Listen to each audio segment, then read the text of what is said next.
Hello, everybody. Welcome to another episode of Techbiz. My name is Edwin Ajogun, and I am the country director at Eco Innovation Center. We have a very wonderful, interesting speaker today. I know we started doing Techbiz once every month rather than once every week, but we promised you that we're going to bring in very high level speakers, and today is the highest of the highest levels.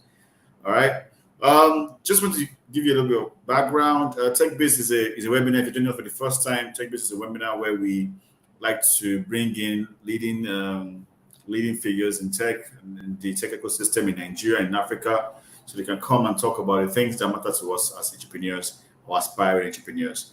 All right. Today we're talking about something that's very particular to startups and people who are aspiring to become startup founders in the nearest future.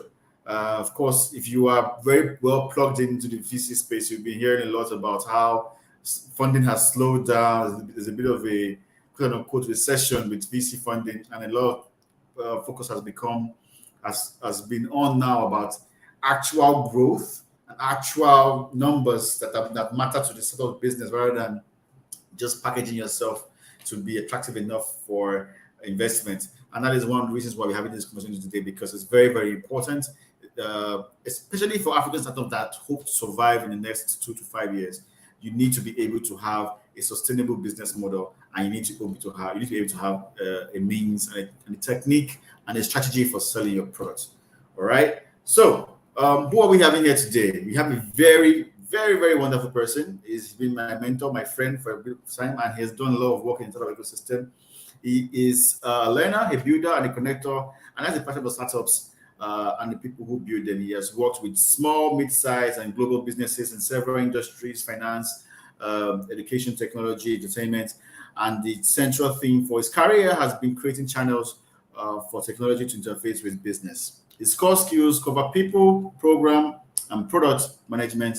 He is also expertise in management consulting, growth hacking, and business development. In the last 5 years, he's been focused primarily on building global ecosystems that support innovators and entrepreneurs in different sectors, including finance, education, agriculture, logistics, media, power, consumer services, and government. Today, his biggest success is in design and leading two of Africa's most successful startup accelerator programs at Google and at Ventures platform, directly supporting over 1,000 startups in the process. So you are in good hands when you are talking about someone who has experience in the startup space. So today, I bring to you Mr. Fola Latini David. He's going to be presenting to us for about 25, 30 minutes to 40 minutes. After then, we can be able to ask questions for those of us who are live. And if you're watching us through any of our streaming channels, you can always post your questions in the comment as you already do. And someone from our tech team is going to post it for him, and you're going to be able to ask questions from him, and he will give you a good answer.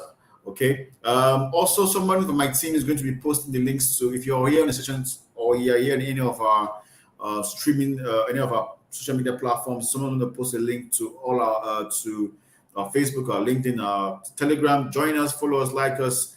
Let us know what you think about this session, and give us the chance to give you feedback, or give us feedback so we can be able to make this webinar a more beneficial event for you and people within your community. Okay, so without much further ado, I'm going to bring on stage the great man himself, Mr. Fola David. He's the founder of Kick Up Africa, and he's going to be leading the session today. Mr. Fola, you have the floor, sir. Hey Edwin, how's it going? Wonderful. How are you doing, sir? Not bad. Thanks for the intro. At some point, I was like, now me then watch like this. No, I'm delighted to be here, and apologies again that we're starting late. But I'm hoping that we can have a great session, and enjoy it. So I will be sharing my screen in a second. In make sure I can share the right screen.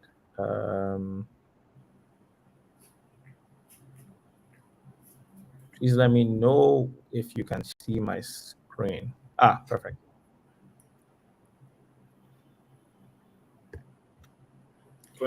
Can you see my screen? Clearly. Okay. Just gonna make sure Because now I can't see my own screen. All right. Great. So today we'll be talking. So Edwin, is it full screen now? Yes, full screen. Yeah, presenting. Perfect. So just jumping into it, I'm hoping that we can, use about 30, 40 minutes to discuss techniques to grow your startup's sales. I encourage as many people who miss parts of it to come back and watch it. And if there are parts that you don't catch as we go along, I'll try to be as very practical as possible, but I'll make sure that it's something that can be useful to you in long term. There's a lot of content, very practical. It's not an academic exercise. From my intro, Edwin read the very long bio version. I have interacted with a lot of founders over the past few years, and a lot of what I will be sharing today, while some of it is general knowledge, I will try to bring the practical experiences and practical examples home. So, like we said, my name is Fola. Still hasn't changed in the last 5 minutes.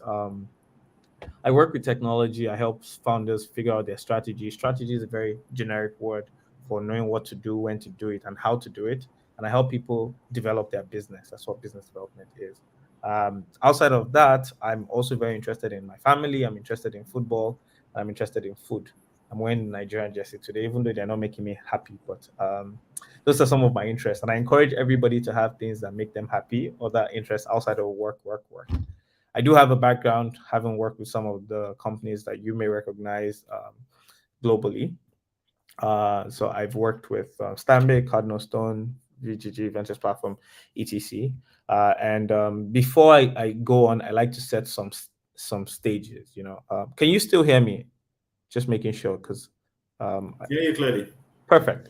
All right. So the first disclaimers I like to put: I don't know everything about technology startups. All right. Even though I have this background, I'm still still figuring it out, still learning, still doing everything. So please feel free to fact check at any point. Remember, this is not a sermon. All right, this is me explaining knowledge that I have. But if you have contrary opinion, let me know. Raise your hand.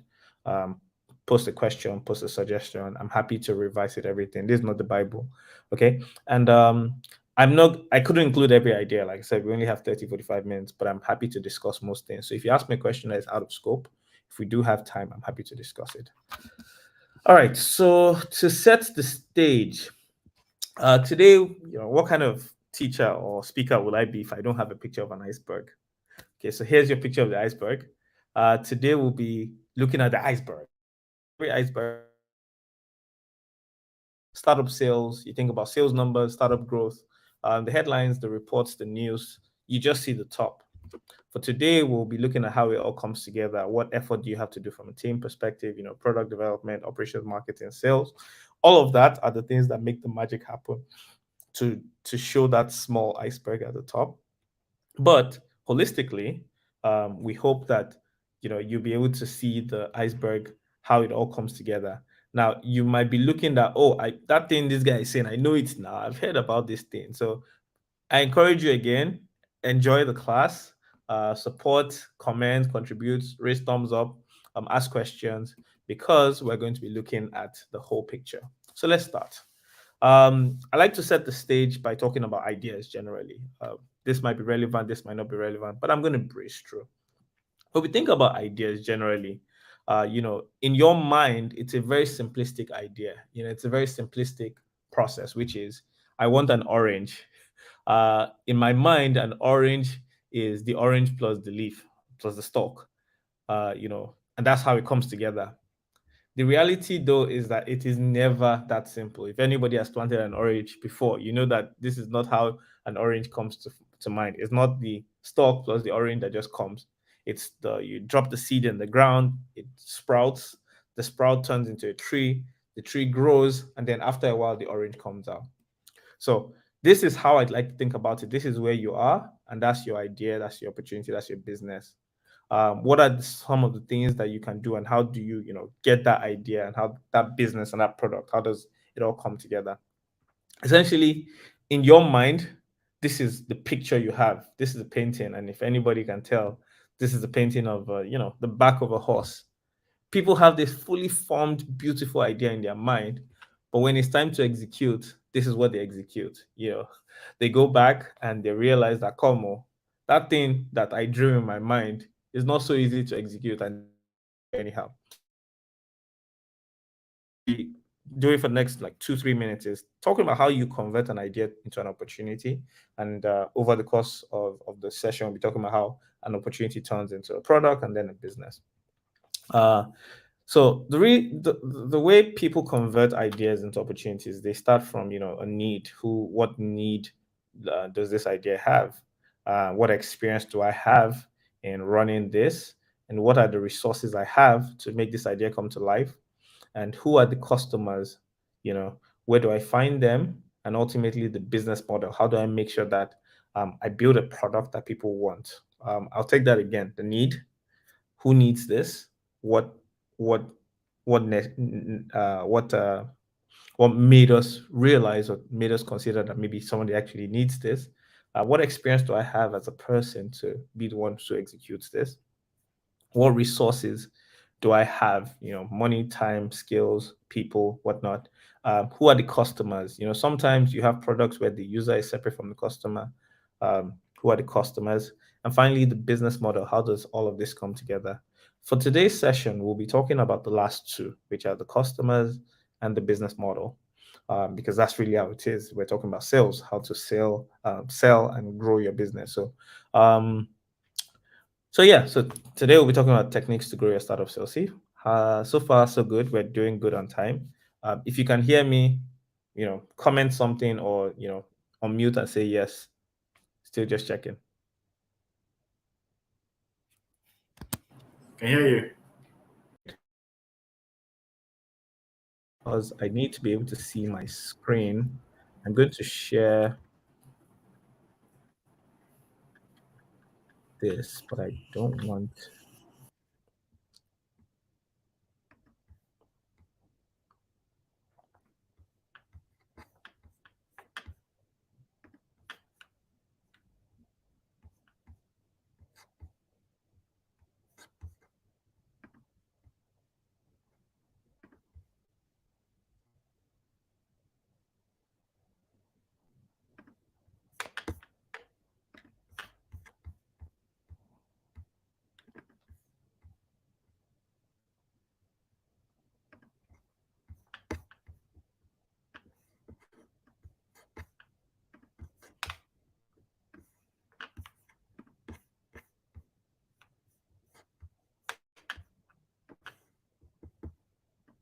So I'm just making sure that I can still see the chat box so I don't miss it.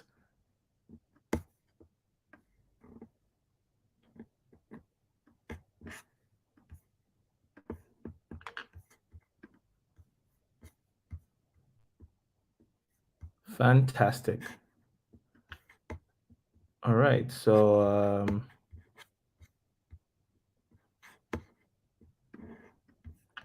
there we go. All right, so techniques to grow your startup sales. So what I'm going to do is I'm just going to give a summary first, so that in case you don't have time to listen to the whole session, these are like 9 general tips to help you on your journey to growing your startup sales.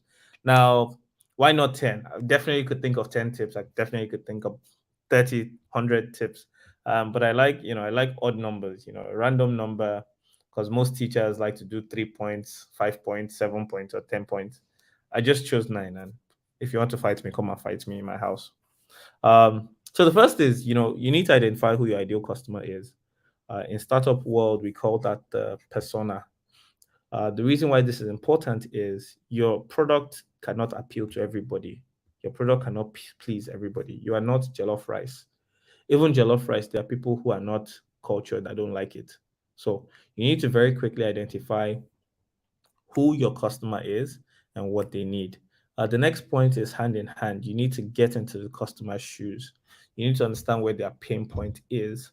You need to understand how they see the world. I teach a separate course on customer development, on getting into their shoes, asking them the right questions, and then hand in hand. Like the number 2 and number 3 sound like they're the same, but they are totally different. So getting in customer shoes, saying that, oh, rain beats our customers sometime. And then you stand under the rain and rain will beat you. Hearing out the customer is asking the customers important question that would inform the way you see them, inform the way they see the problem. In fact, people often ask that, should we, what approach should we use? Should we use the approach of asking the customers what they want, or should we use the approach of just building? If we build, they'll come. And if we build, they'll come camp. They usually quote Steve Jobs. The asking the customers what they want, they quote Steve Jobs or they quote Henry Ford. If we ask the customers what they wanted, they would have said faster horses. But the truth is, the customer doesn't know what the solution is, but the customer, for a fact, knows what the problem is every single time. And so you want to find out from the customer exactly what is the problem you have, and that goes hand in hand with number 4, which is you are selling value and solutions. You're not selling products. As founders, as business owners, oftentimes our brain is stuck on product sales. We want to sell this product.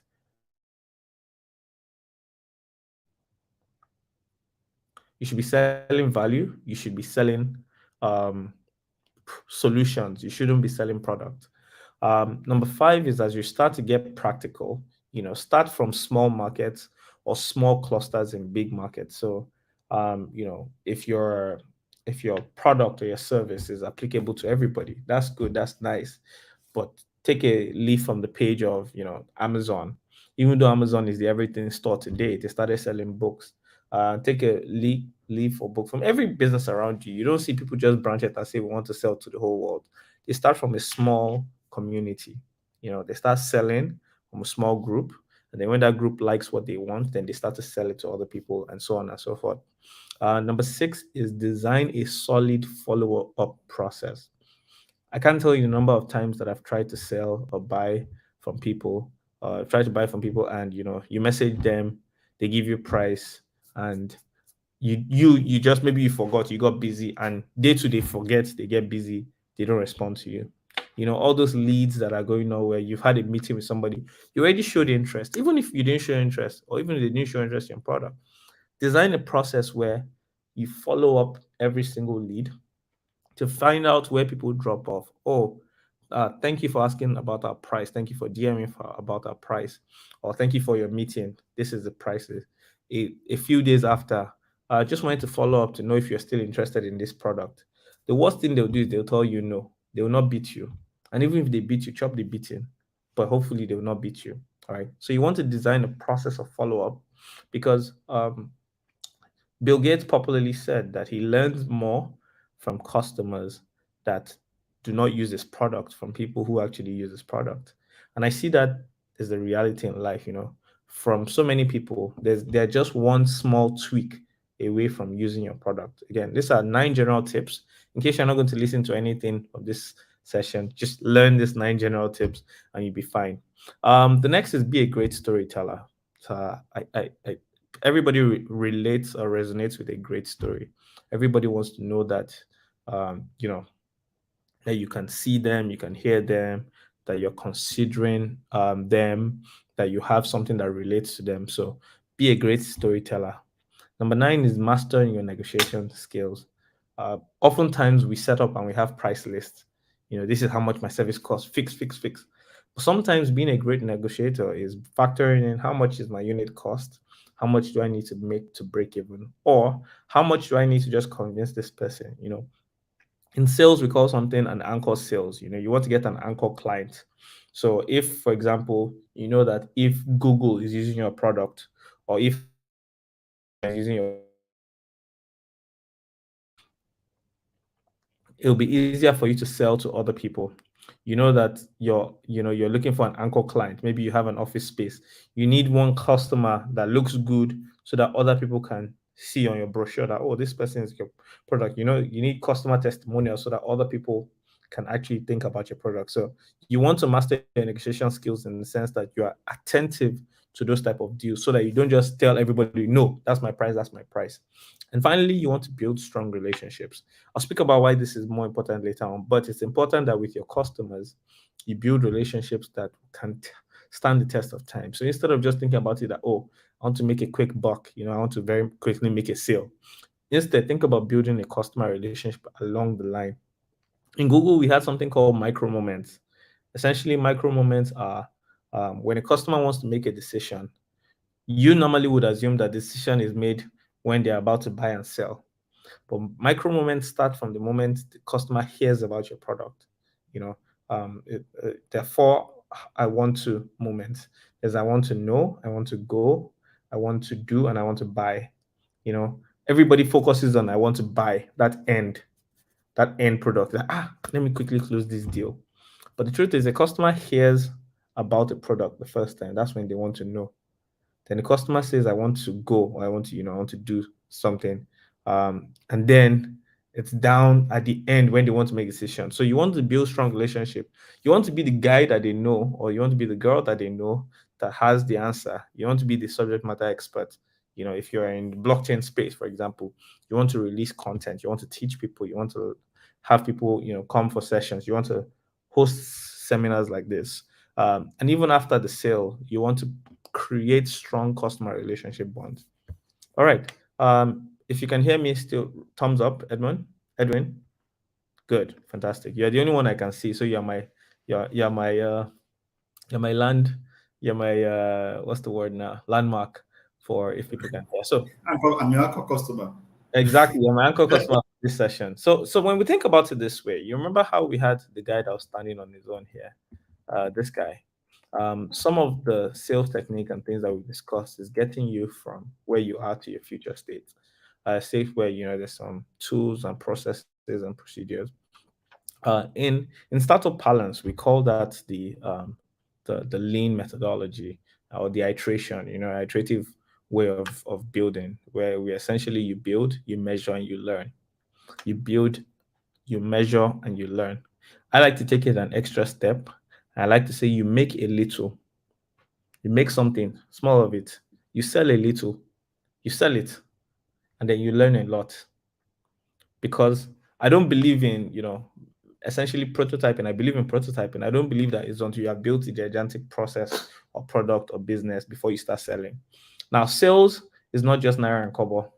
Sales sometimes is somebody giving you their reputation, which is saying, okay, I will vouch for you and I'll connect you to people in my network. Sales is somebody giving you your time, which is saying, okay, I will do an MVP.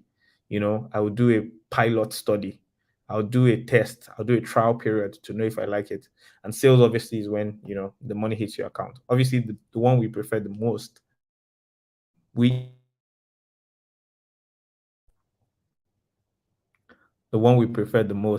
is the sale that your account balance shake. So but essentially you want to make a little, you want to sell a little, you want to learn a lot.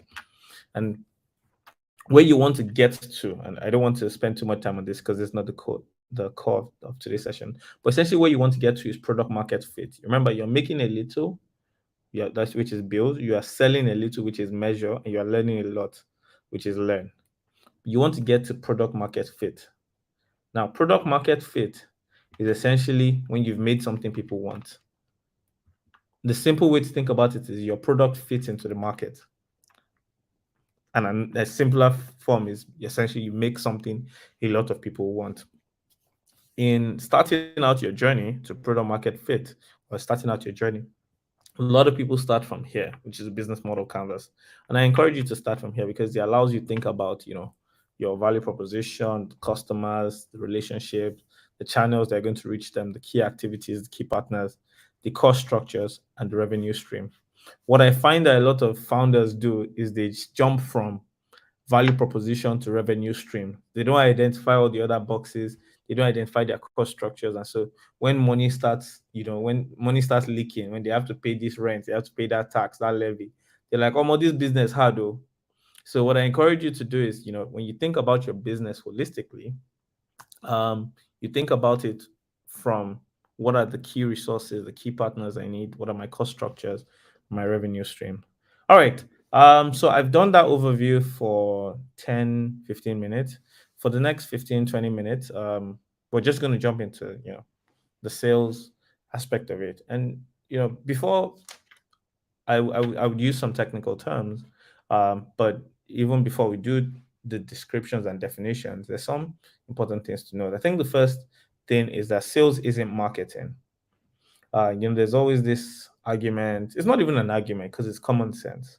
Sales isn't marketing, but marketing is a part of the sales process. So, sales is the outcome of good marketing. And when you think about marketing, a lot of people will come and say, "Oh, we acquired 10,000 customers with no marketing." And I look at them and I say, "No, what you mean is we acquired 10,000 customers with zero paid marketing." Because marketing is everything you do that highlights your product, everything you do that highlights your business. So marketing could be from wearing a t-shirt, to to doing word of mouth, to email blasts, to text message blasts, to Facebook ads. Those are paid. I mean, the last ones I said are paid, but word of mouth, which is the most effective method of marketing, word of mouth is marketing too. So sales is the outcome of good marketing. When you have a product, you've built a fantastic product, you tell people about the product, which is marketing, and then you convert that into sales. So that's the first key thing that I wanted us to know as we go on our sales. Now we're going to go on to define a bunch of things to remember in your sales journey. Thumbs up still if you can hear me. Fantastic. All right. So important metrics and what a metric is essentially something to track to know if you are going in the right direction. Now, I initially had a very elaborate session on talking about all the metrics and all the things and why you should do this and how to tweak it. But I said, let me just define it. You can Google it later, but for me, it's just defining certain things. So, I spoke about, so let's start from cash flow. The reason cash flow is first there is I've not seen a business that competition killed in my life.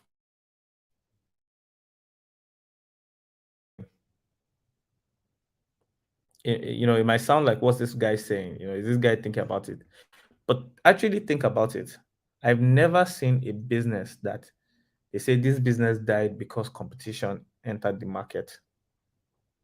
Businesses die because their cash flow gets restricted.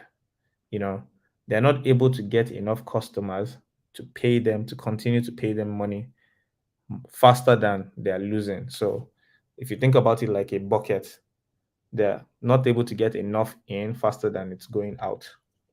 Or their costs rise, the whole good gets bigger and they're not getting enough or they're getting consistent. So cash flow is very important because cash flow is typically understanding where you are, your liquidity, your receivables, your payables, and understanding that balance and making sure that you're on track of it. So that's usually the first, even if I'm teaching how to be a better HR manager, I will talk to you about cash flow because that is the first thing that will kill your business. Now, from a sales standpoint, and I hope some of us already know this, or most of us know this, but think about the customer acquisition cost. Now, the cost of acquiring every customer can be calculated. It can be simple, it can be complex. So it can be simple in the sense of maybe you're doing a project and you fly from Lagos to Abuja, and you print a proposal and you get a project. The cost of acquiring the cost of acquiring that customer is your flight money, your hotel money, the amount you spent printing that brochure, and the money you ate. Let's say you used 200,000 naira. So you say I used 200,000 naira to win this 2,000 project. So 200,000 naira is the cost of acquiring customer. That's in like a B2B project. From B2C, the cost of acquiring a customer is essentially how much money you spend in acquiring one individual user. So if you did ads, sorry, my internet keeps going off and on. If you spend $100 on Facebook ads and your $100 only gets you 5 customers, then that means that if you divide your $100 by 5, for every one customer, you spent $20. That's for Facebook ad. If you hired marketers, or let's say you have a marketing and sales team, and their total salary is 1 million naira. I'm just using simple numbers, and that 1 million naira in total cost, you use it to get 10 customers. Then that means each customer cost you 100,000 naira to acquire. And I'm spending a lot of time here because it's important that you know, as a business owner, that how much does each new customer get me. Now, from a sales standpoint, what you want to do is you want to get to the point where every new customer that is being acquired, the cost is dropping. So say, for example, that sales operations that cost you 1 million naira a month to get 10 customers, let's say the next month you 10 customers. By that math, it was 100,000 per customer, but you now use the same 1 million to get 100 customers. It's now going to be 10,000 naira per customer that you got. If you now use that same, you did some more work and you got 1,000 customers, it now means that it's going to cost you 1,000 naira per customer. Now, the reason why this is important is when you achieve product market fit, it means that for every new customer,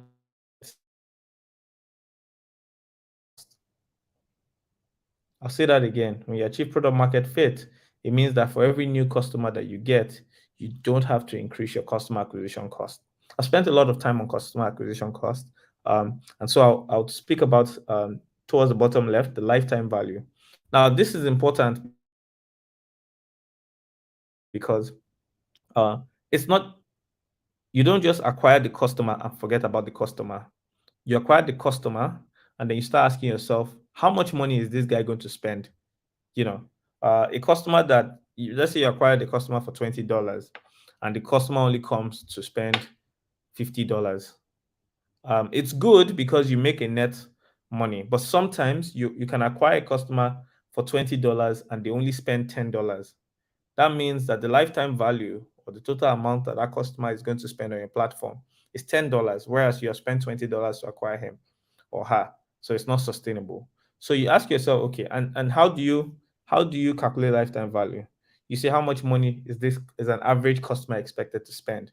So for example, if you have a subscription product that customers will use on average for 6 months, and it costs $10 or it costs 100 naira, you know that they're going to spend 600 naira on average. Again, average. It's not every single customer, it's the average cost. And so it's important that you track the lifetime value so that you know that, okay, if a customer is going to spend 600 naira in my business, then okay, maybe I can spend 100 naira to get him.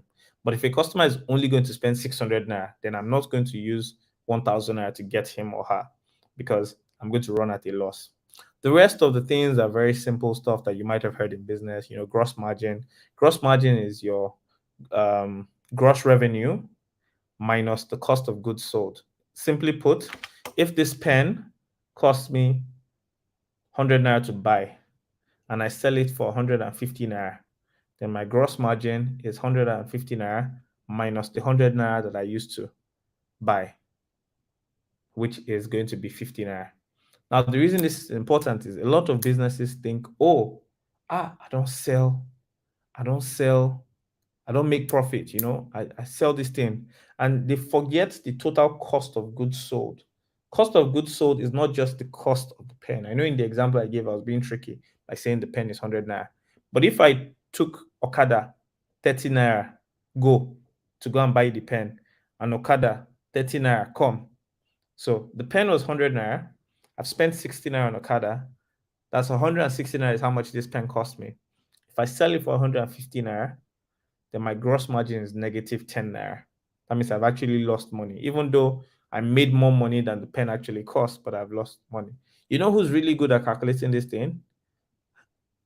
Small business owners, those Igbo boys and Yoruba women that own shops. They'll tell you, oh, I can't sell it less than I bought it, and you'll be laughing at them, but they really understand their gross margin.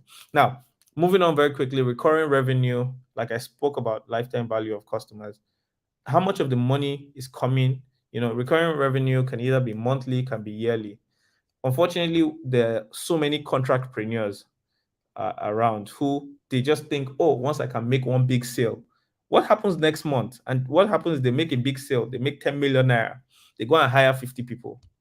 The next month they don't make that big sale again. What you want to do as a business is you want to figure out a model to have recurring revenue. Your net promoter score is how much people recommend your business to other people. Your customer concentration risk. Now, this is one of the small, lesser public one, but this is important from a sales standpoint because your customer concentration risk is how much of your customers, what percentage of your customers make what percentage of your revenue. In common parlance, we call it Pareto's principle. Pareto principles state that 80% of your average customers will give you 20% of your customers will give you 80% of your revenue, and vice versa. So 20% of your customers, 80% of revenue, 80% of the customers give you 20% of revenue. What that means is that for every time you break down all your customers and your sales segment, you would see that there's a small group, roughly around 20% of customers, that make up a large chunk of your revenue block. Even if you're starting out, you see that of all the people that you are talking to, let's say you have 2 customers who really like what you're doing and they're the ones that are spending and gingered. Now, the reason why this is important is because that is where you concentrate your effort on. Because if you lose one of those 2 customers, it's literally as if you've lost 5 of the other group, right? Your churn rate. Churn rate could either refer to revenue churn or customer churn. A lot of people focus on customer churn. Churn is the people who use your product before but are not coming back. So if somebody subscribed and unsubscribed, if someone and they're not paying again, that's essentially your churn rate. And I spoke about marketing, paid, organic, direct, and all of that. And so when you think about marketing cost, which of it is direct, which of it is organic, which of it is paid? Finally, there's Dave McClure, the former CEO of 500 Startup.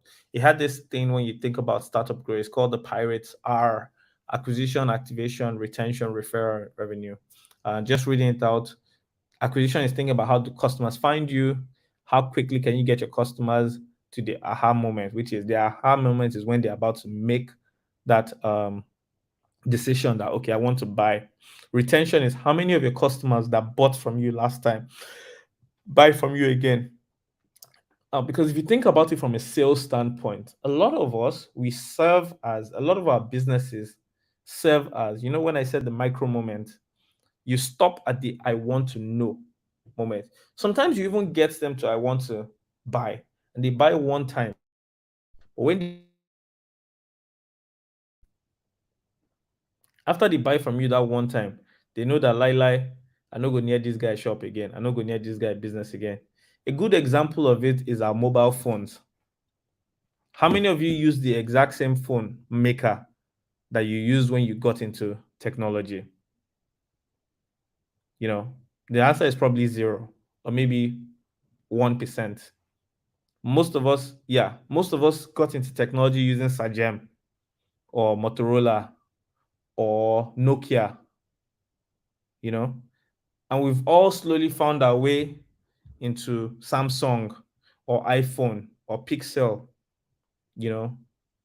or Techno, because those guys have not been able to retain us as customers because they've lost us. And it's not because we didn't hate the phones. Those phones were great. We liked them, but as evolution came, some of those businesses have died, cash flow problems. Some of them have experienced churn, and they've gotten to the point where people don't want to use them anymore. They churn. They go elsewhere. Now, referral from a sales standpoint is what you want to get your customers to be. You want your customers to be the biggest evangelist. And you need to ask yourself, what are the things that I can do to turn my customers into advocates? The biggest and the best mode of marketing is actually by referral. You want to increase your customer sales. You want to delight your customers so much that they like your product and they tell others about it. Like I was using the iPhone example. Most iPhone users, they use iPhone not because they like iPhone or iPhone is the best thing that they have seen, but because their friends use iPhone. The same thing with MacBooks. I've yet to see a MacBook user that cannot operate on Android or Windows, but just because people are like, oh, a MacBook is really nice, blah blah blah. And finally, revenue. The importance about revenue here is when you want to grow your startup sales, you can do it two ways. You can either reduce the amount of money you spend, or you can make more money. So essentially, think about it from that perspective. All right, how does all of this come together for your business? Terminologies. I've said a lot. I've given terminologies, cash flow, customer acquisition, blah, blah, blah. I've also shown this metric for startup growth. How do we break this down for your business? The way I like to think about it is something called the Ansoff metrics. Some of you may have heard of this before. Some of you might not have heard of this. But essentially, the Ansoff metrics is how you think about your product and the market. It starts off in the top. Let's start. Some people invert it. Some people draw it the other way around and put market penetration at the bottom right and put diversification at the top left, or diversification at the top right, market penetration at the bottom left. Essentially, what you want to think about is think about it as 4 boxes, where the safest place you can be in is market penetration. So, existing products, existing markets. So today you sell, let me use mobile phones.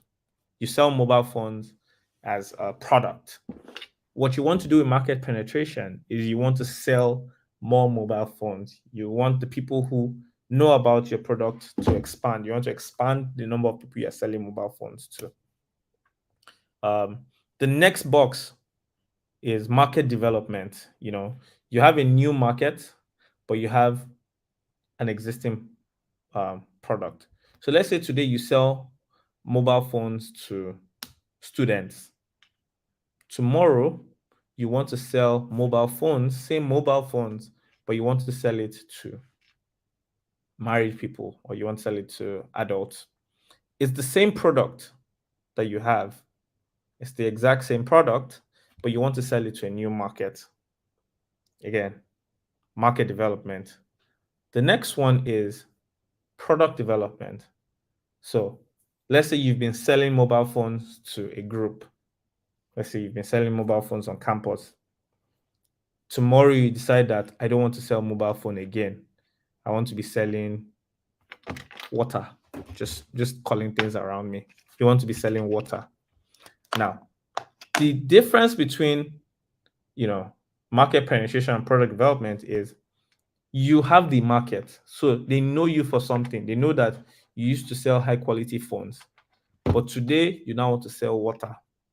And so what you need to do is you want to be able to carry that existing knowledge and then go and use it to sell water. And I'll explain this a bit further, and I'll break it down and make it more practical.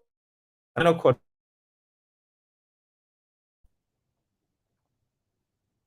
final quadrant is diversification, also known as the suicide quadrant, which is you used to sell mobile phones in Unilag before. You just wake up and be like, the next thing I want to do is I want to start selling bread in Ibadan. They don't know you. You don't have any track record. You don't have any experience selling to that market or selling that product, and that's diversification. It's not terrible, but it's also called the suicide quadrant because that's where a lot of businesses die. I see a lot of businesses do that because they're like, oh, I hear say television don't they move. And so as a tech business, software before, you're writing software for e-commerce before because you heard that real estate is moving. You want to go into real estate. All right, so let's break it down. The 4 quadrants that we spoke about in market penetration. Remember, what you want to do is you want to encourage more people to choose your product, because in market penetration, you have a product and you want more people to use it. It's the same product in the same market. Like I said, your target or the cluster that you're selling for is maybe a community on Twitter. You want to get more people to tell their friends to. So the first step is you need to understand why people use your product or services. I see it too common where people are just like, Omo, I don't even know why they're using us. Please know why they are using your product. Please know why people like you. The reason this is important is the next point, because you're going to use that to identify who your tribe is and then grow that tribe. So if you figure out that, okay, the people like, they like my phone because the picture is very clear. They like this phone because it takes very good picture. Then you can use it to identify that, okay, the people who I want to sell my product to are the people that take good pictures and care about good pictures. And so you want to, in selling to them, you want to offer special promotions. You want to experiment. You want to create a loyalty scheme. You want to let them know that, okay, this product is made for you. And if you look at the marketing around products, they don't market features anymore. They don't even market it like, oh, come and experience the good life. They market it more like, is this you? Is this who you want to be? Then this is a phone for you. This is a device for you. This is a product for you. So all you want to do is you want to identify the type of people that qualify, and then you want to sell to them. That's a market penetration. In market development, remember what you are doing is you've sold something to one market before. In the example I said, you were selling mobile phones in Lagos. You now want to move to Abuja to sell mobile phones. And even though I'm using this example, I'm trying to use something that is very practical that all of us can relate to. So mobile phones. I could have used an AI startup. You're building AI biotech in healthcare before, and now you want to go and do AI biotech in finance or whatever. I said AI biotech, AI tech in finance. But I'm going to stick to my mobile phone example. Hopefully, we can all relate to that. So you were selling mobile phones in Lagos. You now decide, I want to go sell mobile phones in Abuja. Now, what you want to do, first of all, you have knowledge of selling that product. So you have the product knowledge. It's not a new thing. And oftentimes, it's not your first rodeo. So you sold to people, you know how to sell, where people drop off, all of that. The first thing you want to do is you want to segment the market.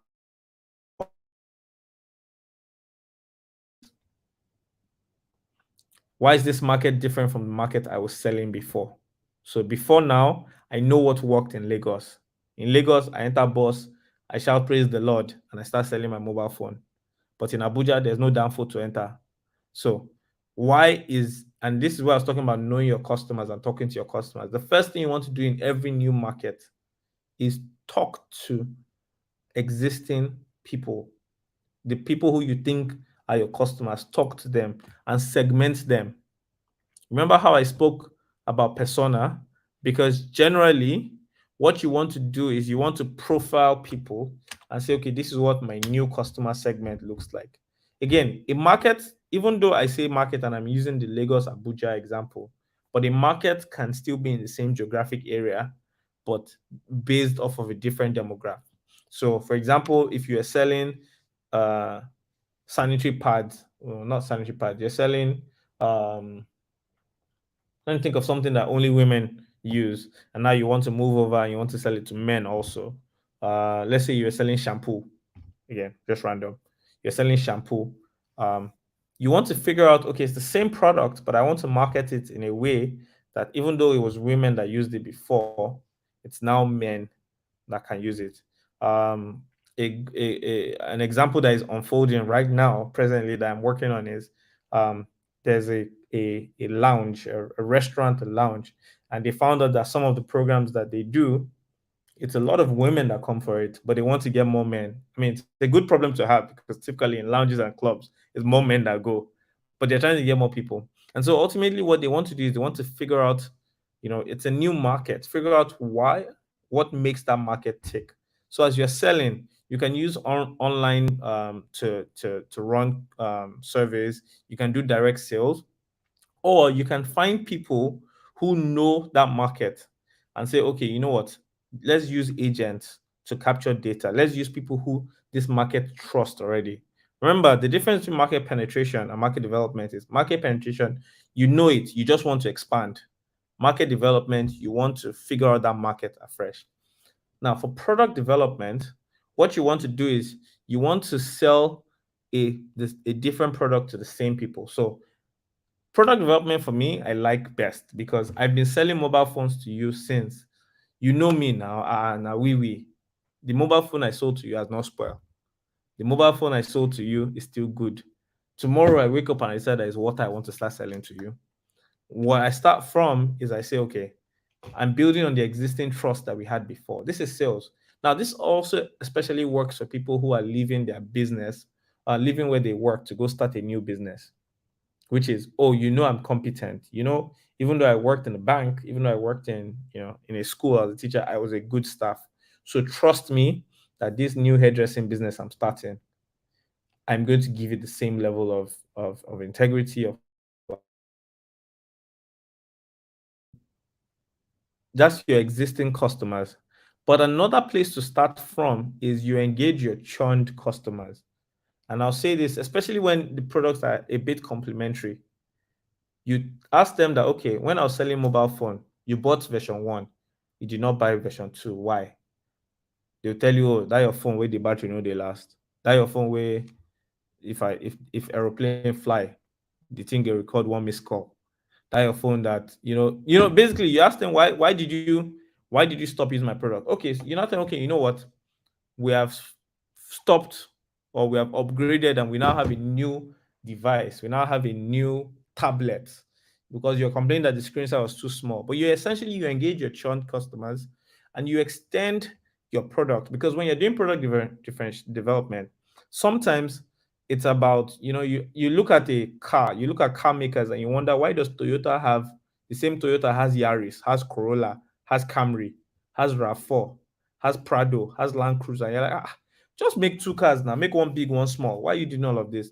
The reason they do this is for each product, they sell it and they say, okay, you know what? This is a variant. You are a big boy now. You can't be driving Corolla, drive Camry, Joe. Leave Corolla for Uber people. So essentially, what they do is the same person, it's the same market, though, but they're selling a different product, and you'll be feeling cool that yes, I bought the new Camry, forgetting that essentially it's the same product or it's a better variant. So as a startup, as a business owner, you need to ask yourself that, okay, what am I selling? How do I sell to the same set of people? And this is where upselling and cross-selling comes into mind. How do I make sure that the person that has bought from me before, the person that is aware of the slew of products and services I have, I leverage off of important part.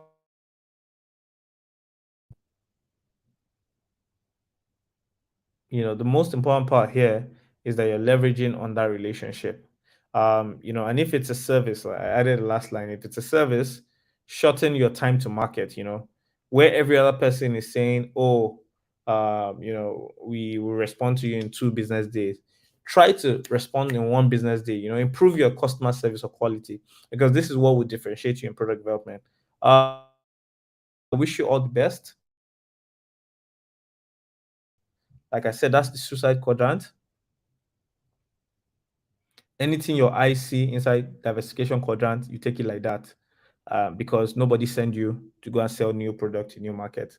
But the reality is sometimes you're starting out afresh. I'm not one of those people that advise people that finish their career or that built a career, or have experience doing, maybe working in education, and they now decide that they want to go and sell oil. I'm not one of those people. I believe that the opportunities that you find in business is usually at the edge, of that line. So what I would say though is the reality sometimes is you might be selling water bottles in Lagos and you jackpot to Canada and you start a new business. What you want to do is you want to have multiple sales channels for multiple products. Don't be like a startup founder that I met one time that says she sells this food mix that cancer patients and babies can use. Because as a father, I would never give my child something that they say is good for cancer patients. So what you want to do is you want to completely separate, because you don't want to be selling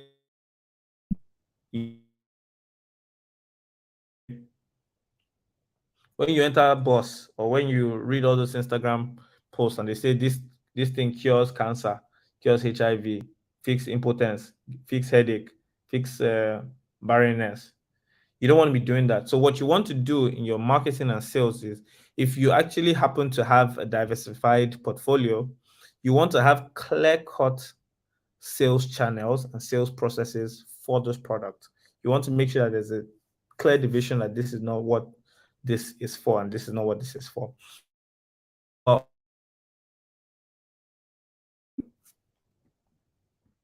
hoping that, having thought about all of this, you're able to identify the step and the stage where your business is, and you're able to go forward from here. That is it. That's my time. I'm slightly over time, but I hope you've been able to pick up a thing or two over the course of the 1 hour that we've been speaking. Yeah. Thank you, Fola. Thank you so much. So I think one of the things that I find amazing is that you did go back time, but nobody left. Like, everybody stuck with you throughout the whole process. So it just shows to show that whatever you were saying, really, really, really, people found it beneficial.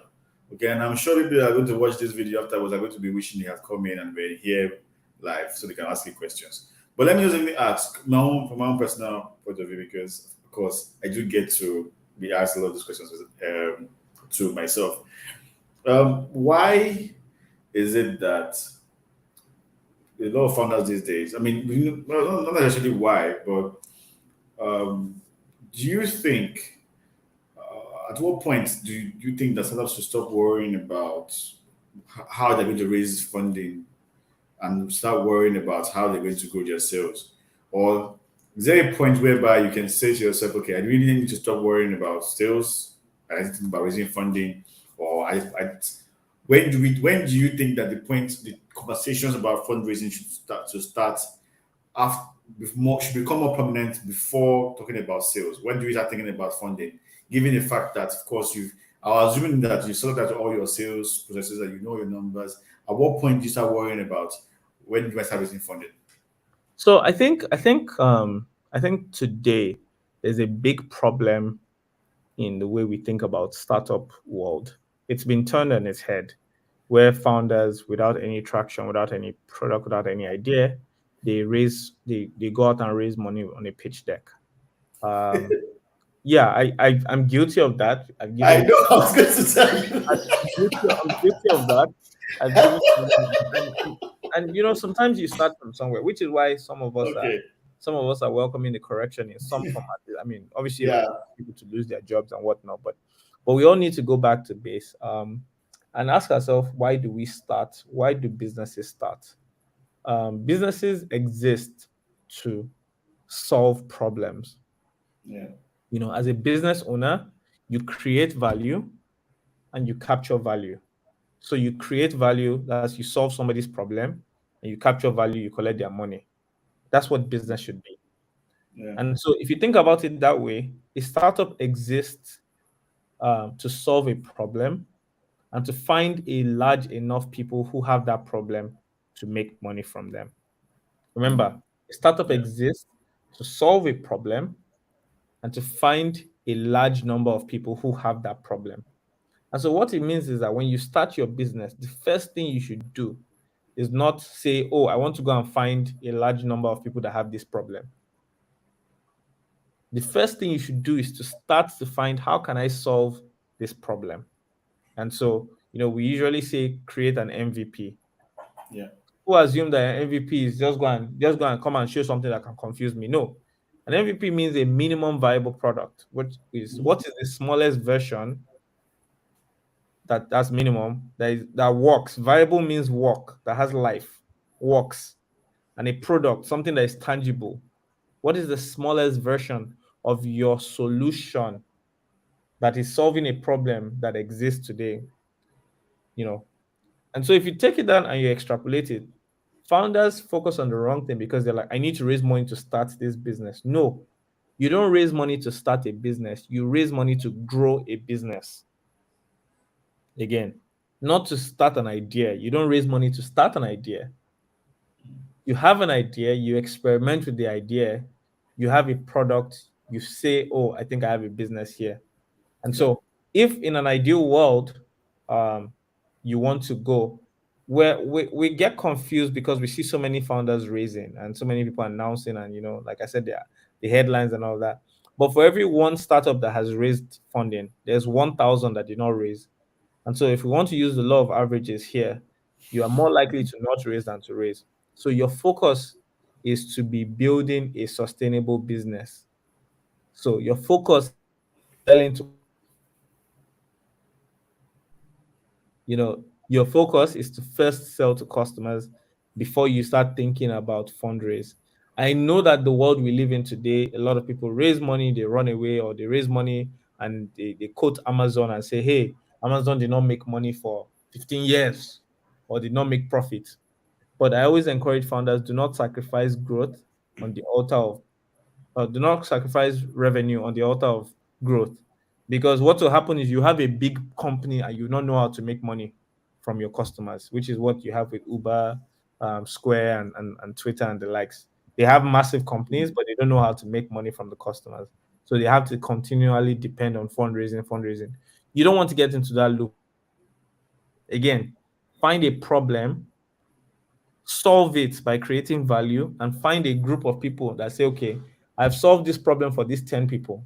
So I will fundraise now so that I can go and find another 1,000 people and solve the problem for the 1,000 people and make money from them. Okay, awesome.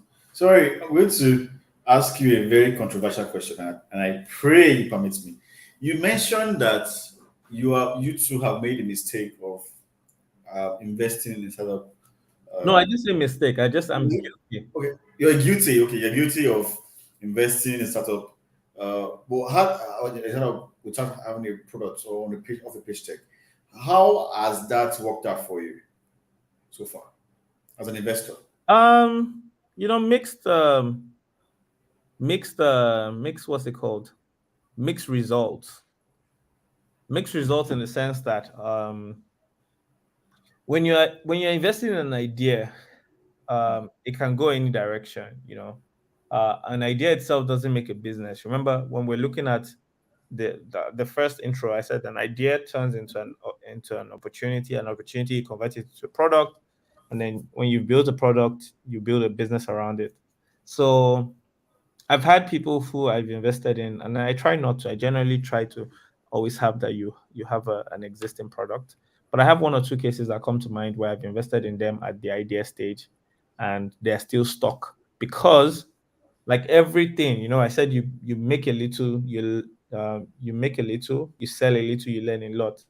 Mm, Like everything in life, it's an iterative process. So if you're not able to go from making to measure, which is selling a little, then you'll be stuck there. You'll be going back and forth trying to make. mm, So I've had mixed results. I've had some people who have demonstrated competency, like somebody who used to work with me before. And I know that this person would rather die than fail. So I've given them money. But I've also had people who have given money based off of, okay, I like the person's energy, and the person jackpot with my money or with mm. my investors' money. So it's mixed feeling, but the sure way to make sure you avoid this is the sure way to make sure you avoid this is, as an investor, you're investing in traction, intangible traction. Okay, awesome. Thank you so much. So at this point, I'm going to throw it open. I'm going to ask the tech team to check in on all the social media channels. If anybody has a question, you should quickly just put it here on our social media on in the chat box.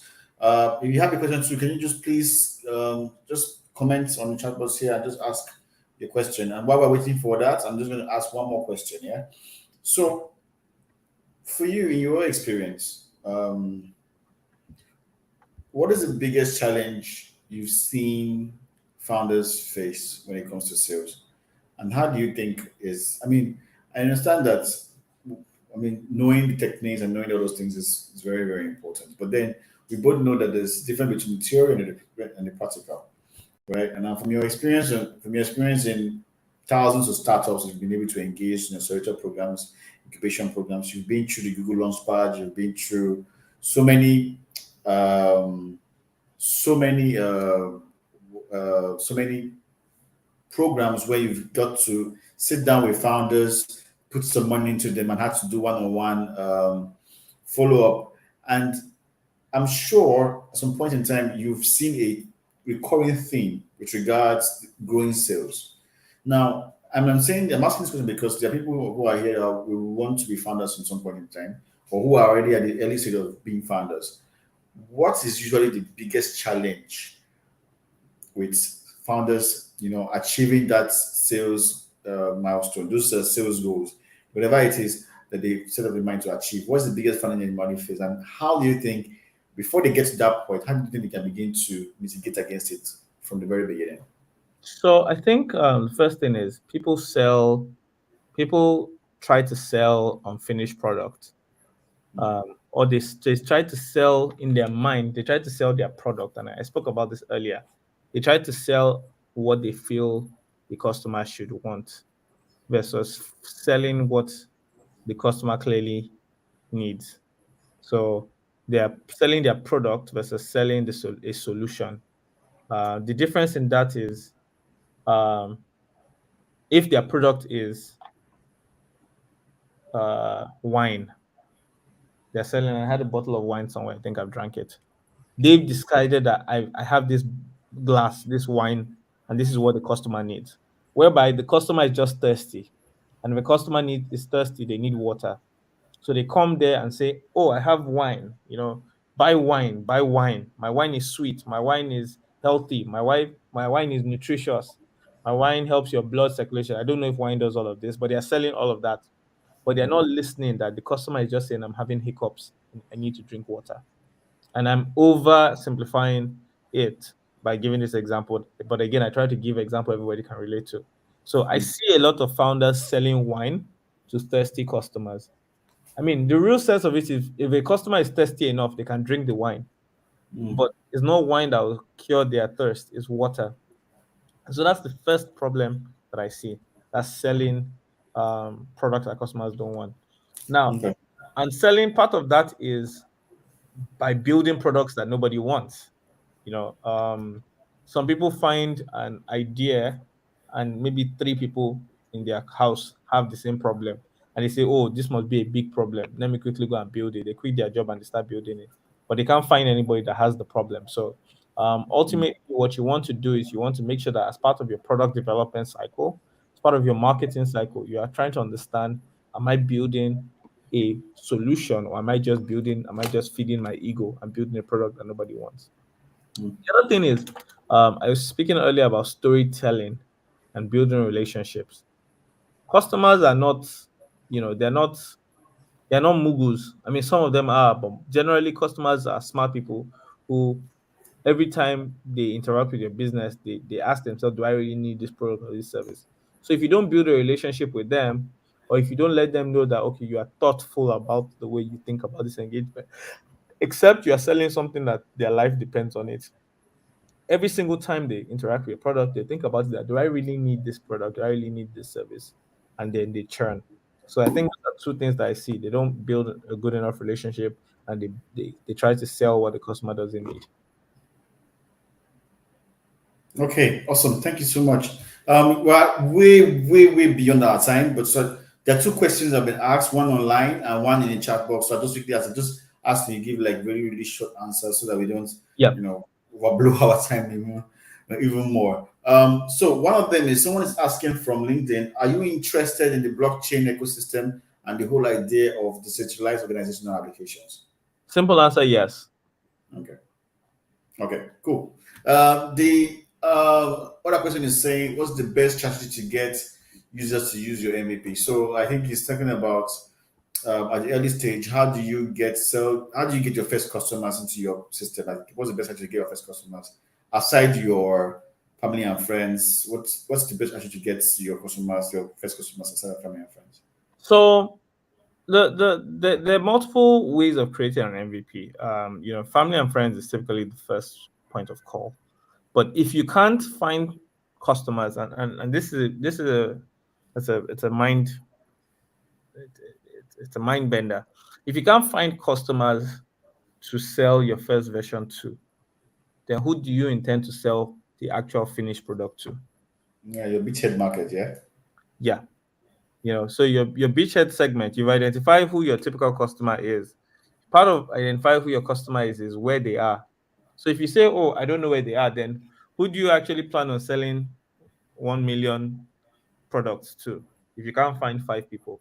A simple way to put it is, the example that I said, you're selling wine or water. Let's say you finally take feedback and you want to sell water, and you're like, okay, where do I find thirsty people?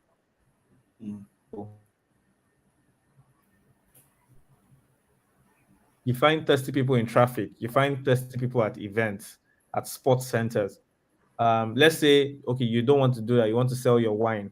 Where do I find people that are drinking wine? At events, in clubs. And these are very simplistic ways. So if you think about a startup, and let me see a startup that comes to mind, education startup. Let's say you're building test exams. You want people to be writing JAMB online. Where do you find people that are writing JAMB? In schools.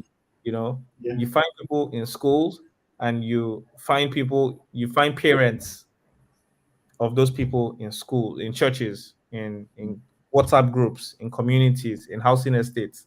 So if you think about it from a perspective that the problem I'm solving, where do I find the people that have this problem? Then you find your beachhead segment outside of your friends and family, versus waiting for them to drop from heaven or going to give all your money to Mark Zuckerberg and all the Google people. I mean, they're not complaining, they'll keep collecting your Facebook ads money. But if you think about it from a simplistic angle, that okay, I'm selling this pen, where do I find people that need pens? In schools, I find them in churches, people that are taking notes. I find them in conferences, people that are writing. I find them in banks for signing tellers. So how do I sell to people who walk through and have this need, versus saying, okay, I'm just going to go and do Facebook ads, or I'll print flyers and be selling and be giving flyers in traffic? Thank you so much, Fola. My pleasure. Unfortunately, there's been other questions, but I can't take the whole time. We usually spend like an hour. We've already gone like 1 hour, 12 minutes, and we need to close. Also, thank you so much for your time. Thank you so much for I know that usually you get paid to have this kind of conversation. So for you to give us this for free, it's something, and this is the reason why people always come to. Who said to it's for take free? this. Edwin, who said it's for free? It's for I'll send free. you my invoice. Send it to me. I'll help you to take a look at it and send it back. No, but it's absolutely my pleasure. It's a very important topic, and I'm glad Eco Innovates is doing this, and I'm very happy to be a part of this. Thank you so much. Thank you so much. So for everyone that's watching us everywhere across the world, usually we have engagement from about 103 countries. Thank you very much for joining us. Thank you for listening in. It's been very fantastic today. We've learned a lot about startup sales and how that leads to the growth of startups, and what you should be looking out for when you are trying to engage your customers. And we have reached really dive deep into it today because of Fola David, and we really are grateful for his time and his efforts. So we'll be back again next month. We'll do this once every month now, and we're looking forward to having another speaker on another topic that will come and have this conversation with us again, and we can begin to see another angle of building a startup and how we can use that knowledge to be able to set our foot in the game and of course grow our startup from where it is to where we want it to be. So once again, Fola David, thank you so much for coming. Thank you so much for your time and your effort. So everyone that's watching us, thank you very much for keeping up with us, even though we have spent way much time. To technical crew, thank you so much for your efforts. At this point, I'd like to call it a day, and everybody have a good evening. And Mr. Fola, thank you. I know you're on vacation. Which again, I thank you for, because you're vacation and you still spend time with us. I wish you the very best. Have a restful period of time, and bring something back for me. I'm coming back. Thank you. All right, take care. All right, guys.